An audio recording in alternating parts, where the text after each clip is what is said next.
ఓం శ్రీమాత్రే నమః. ఛానల్లోకి స్వాగతం అండి. అక్టోబర్ 2 మహాలయ అమావాస్య. పితృపక్షాల్లో వచ్చే ఈ అమావాస్య చాలా విశేషమని పండితులు చెప్తున్నారు. ఈ మహావలయ అమావాస్య రోజున మేషరాశి వారు ఎటువంటి విధి విధానాలు పాటించడం వల్ల పితృదోషాలు తొలగిపోతాయి, అలాగే స్నానం చేసే నీటిలో ఏది వేసుకొని స్నానం చేయడం వల్ల పితృదోషాలు తొలగిపోయి అఖండ రాజయోగం కలుగుతుంది అనే అంశాలను ఈ వీడియోలో మనం వివరంగా తెలుసుకుందాం. కానీ అంతకంటే ముందుగా మీరు గమనించాల్సింది, ఇప్పటి వరకు మీరు సబ్స్క్రైబ్ చేసుకోకపోతే మన ఛానల్ని సబ్స్క్రైబ్ చేసుకుని పక్కనే వచ్చిన బెల్ ఐకాన్ నొక్కి ఆల్ సెలెక్ట్ చేసుకుంటే మేము ఇలాంటి వీడియోస్ అప్లోడ్ చేయగానే ముందుగా మీకు నోటిఫికేషన్ వస్తుంది. అలాగే వీడియోని ఎక్కడా కూడా స్కిప్ చేయకుండా చివరి వరకు చూస్తే మేము ఏం చెప్తున్నాం మీకు పూర్తిగా అర్థమవుతుంది. మీ ఫ్రెండ్స్ అండ్ ఫ్యామిలీ మెంబర్స్లో మేషరాశి వారు ఉంటే వారితో మర్చిపోకుండా ఈ వీడియోని షేర్ చేసుకోండి. ఇక వివరాల్లోకి వెళ్తే, అమావాస్య రోజు ఏ పనులు చేస్తే అదృష్టం కలిసొస్తుందో, ఏ పనులు చేస్తే దురదృష్టం కలుగుతుందో తెలుసుకుందాం. అమావాస్య చాలా శక్తివంతమైన అమావాస్య. అమావాస్య రోజు కొన్ని పనులు చేస్తే అదృష్టం బాగా కలిసొస్తుంది. అమావాస్య రోజు ఎవరైనా సరే సూర్యోదయానికి పూర్వమే తల స్నానం చెయ్యాలి. తలంటు స్నానం చెయ్యకూడదు. తల స్నానం అంటే కేవలం నీళ్లు తల మీద పోసుకొని తల స్నానం చెయ్యాలి. ఈ తల స్నానం చేస్తే చాలా మంచిది. అమావాస్య రోజు మధ్యాహ్నం పూట నిద్రపోకూడదు. మధ్యాహ్నం పూట నిద్రపోతే దరిద్రం చుట్టుకుంటుంది.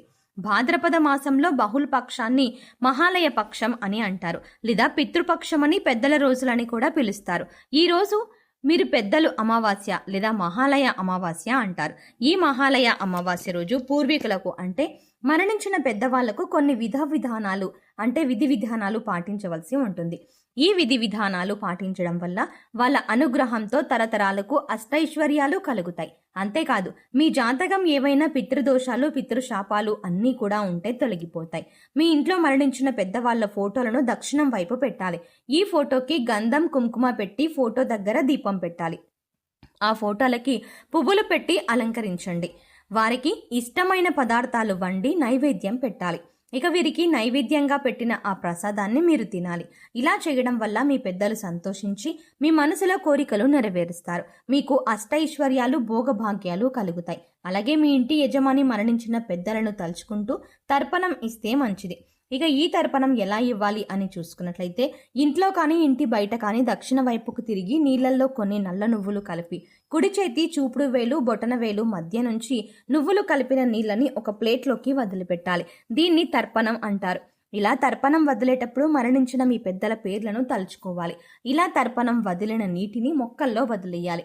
అలాగే ఇలా తర్పణం ఇవ్వడం పూర్తయ్యాక మరణించిన మీ పెద్దల పేర్లు అంటే పూర్వీకుల పేర్లు చెప్పుకొని బ్రాహ్మణుడికి స్వయం పాకం దానం ఇవ్వాలి. అలాగే ఈ విశేషమైన రోజున గోసేవ కూడా ఎంతో ప్రసాదాన్ని పుణ్యాన్ని ప్రసాదిస్తుంది. గోవులు సకల దేవీ దేవతలు కొలువై ఉంటారని మన పురాణాలు చెబుతున్నాయి. అందుకోసం గోవు తినడానికి తౌడు కానీ పచ్చగడ్డిని కానీ లేదా వాటిని కొనడానికి డబ్బులు మరణించిన పెద్దల పేర్లు చెప్పుకొని ఇవ్వాలి. ఇక మీకు వీలైతే ఏదైనా దేవాలయంలో అన్నదానం చేసినా కూడా శుభ ఫలితాలు కలుగుతాయి. మీకు వీలైతే నిమ్మకాయ పులిహోరను పంచిపెట్టండి. అలాగే రావి చెట్టు దగ్గర దీపారాధన చెయ్యండి. ఈ దీపారాధన కోసం ముందుగా ఒక మట్టి ప్రమిద తీసుకుని అందులో ఆవ నూనె పోసి 2 ఒత్తులను కలిపి ఒక ఒత్తిగా చెయ్యండి. ఇప్పుడు ఇది ఒక వత్తి అవుతుంది. ఇలా 12 వత్తులు చేసుకోండి. ఒక మట్టి ప్రమిదల్లో ఈ 12 వత్తులు పెట్టి ఆవ నూనె పోసి దీపారాధన చెయ్యండి. తర్వాత 12 ప్రదక్షిణలు రావి చెట్టుకి చేయడం వల్ల మరణించిన మీ పెద్దలు సంతోషిస్తారు. ఇక ఈ విశేషమైన రోజున పాటించవలసిన మరొక ముఖ్యమైన పరిహారం చూసుకున్నట్లయితే నవధాన్యాల పరిహారం. ఈ నవధాన్యాలు చేయడం వల్ల పితృదోషాలు తొలగిపోయి లక్ష్మీ కటాక్షం కలుగుతోంది. ఇక నవధాన్యాల పరిహారం ఎలా చేయాలో చూద్దాం. ముందుగా నవధాన్యాలను నానబెట్టి మొలకలు వచ్చిన తర్వాత ఆవుకు తినిపించాలి. అంటే అమావాస్య రోజున నవధాన్యాలను ఎక్కడైనా శుభ్రమైన ప్రదేశంలో చల్లి అవి మొలకలు వచ్చిన తర్వాత ఆవుకి తినిపించాలి.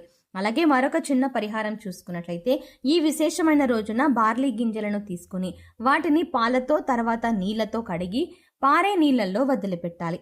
వీటిల్లో మీకు వీలైన పరిహారం ఏదో ఒకటి చేసినా సరే మీకు పెద్దల అనుగ్రహం కలిగి పితృదోషాలన్నీ తొలగిపోయి లక్ష్మీ కటాక్షం కలుగుతుంది. అలాగే ఈ అమావాస్య రోజునే బతుకమ్మ ఉత్సవాలు కూడా మొదలవుతాయి.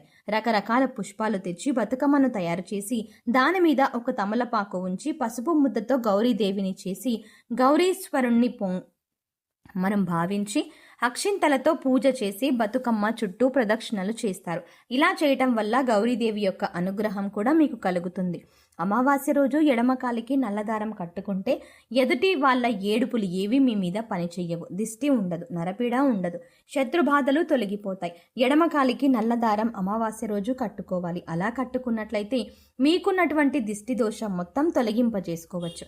అలాగే అమావాస్య రోజు రాత్రిపూట భోజనం చెయ్యకూడదు, ఉపవాసం ఉండాలి. కేవలం పళ్ళు పాలు మాత్రమే ఆహారంగా స్వీకరిస్తే చాలా మంచిది. అలాగే అమావాస్య అంటే సూర్యుడికి చాలా ఇష్టమైన రోజు. అందుకే ఎవరైనా సరే అమావాస్య సందర్భంగా సూర్యుడికి ఆర్జ్యం ఇస్తే, అంటే సూర్యుడికి నీటిని సమర్పిస్తే జాతక దోషాలు తొలగిపోతాయి. అంటే రాగి చెంబులో నీళ్లు తీసుకొని ఆ నీళ్ళల్లో ఎర్ర పుష్పం, చిటికెడు కుంకుమ పువ్వు, కొద్దిగా గంధం కలిపి తూర్పు వైపు తిరిగి ఓం సవిత్రే నమః అని 12 సార్లు జపించి సూర్య భగవానుడికి ఆర్జ్యం ఇచ్చినట్లయితే విశేషమైన ఫలితాలు కలుగుతాయి.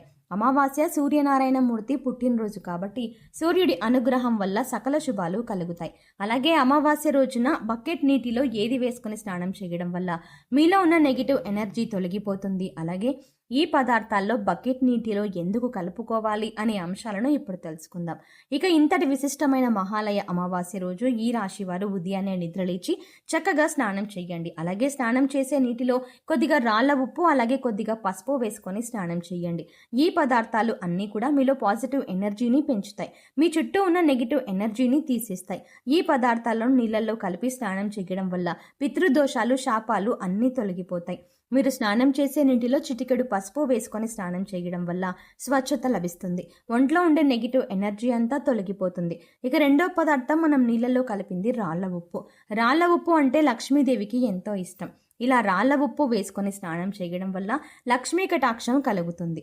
అంతేకాదండి, ఈ రాళ్ల ఉప్పు నీళ్ళల్లో కలపడం వల్ల మనలో ఉన్నటువంటి నకారాత్మక శక్తి అనేది తొలగిపోతుంది, అంటే నెగిటివ్ ఎనర్జీ. వాస్తవానికి చెప్పాలంటే మనకు తెలియకుండా మన మీద ఒక రకమైనటువంటి నకారాత్మక శక్తి పనిచేస్తూ ఉంటుంది. ఇక ఇలాంటి నకారాత్మక శక్తి ఉన్నప్పుడు మనం చేసే పనుల్లో ఆటంకాలు రావడం, అలాగే ఆర్థికంగా కుంగిపోవడం ఇలాంటివన్నీ చూస్తూ ఉంటాం. ఈ నకారాత్మక శక్తి నుంచి బయటపడడానికి చిన్న చిన్న పరిహారాలు చేసుకుంటే సరిపోతుంది. దాన్ని తొలగించుకోవడానికి రాళ్ల ఉప్పు మనకు ఎంతగానో సహాయపడుతుంది. సో చూసారు కదండి, అక్టోబర్ 2వ తారీఖు మహాలయ అమావాస్య రోజున ఈ రాశి వారు ఏ చిన్న పరిహారం చేయటం వల్ల మీ పూర్వీకుల అనుగ్రహంతో మీ జీవితంలో ఉండే కష్టాలు, నష్టాలు అన్నీ తొలగిపోతాయి అనే అంశాలతో పాటుగా అమావాస్య రోజు స్నానం చేసే బకెట్ నీటిలో ఏది కలుపుకొని స్నానం చేయడం వల్ల పితృదోషాలు, పితృశాపాలు తొలగిపోయి ఆర్థికంగా అభివృద్ధి చెందుతారు, అలాగే గౌరీదేవి అనుగ్రహం కోసం ఇటువంటి విధి విధానాలు పాటించాలి అనే అంశాలను ఈ వీడియోలో మనం వివరంగా తెలుసుకున్నాం కదా. ఈ వీడియో మీకు నచ్చినట్టయితే ఖచ్చితంగా లైక్ చేయండి. అలాగే మీ ఫ్రెండ్స్ అండ్ ఫ్యామిలీ మెంబర్స్లో ఎవరైనా మేషరాశి వారు ఉన్నట్లయితే వారితో ఈ వీడియోని షేర్ చేసుకోవడం మర్చిపోకండి. కానీ అంతకంటే ముందుగా మీరు కనుక ఇప్పటి వరకు మన ఛానల్ని ఇంకా సబ్స్క్రైబ్ చేసుకోకపోతే వెంటనే సబ్స్క్రైబ్ చేసుకోండి. అలాగే పక్కనే ఉన్న బెల్ ఐకాన్ క్లిక్ చేసి అందులో ఆల్ సెలెక్ట్ చేసుకుంటే మేము ఇలాంటి వీడియోస్ అప్లోడ్ చేయగానే ముందుగా మీకు నోటిఫికేషన్ అందుతుంది. మరో చక్కటి వీడియోతో మళ్ళీ కలుద్దామండి. ఓం శ్రీమాత్రే నమః.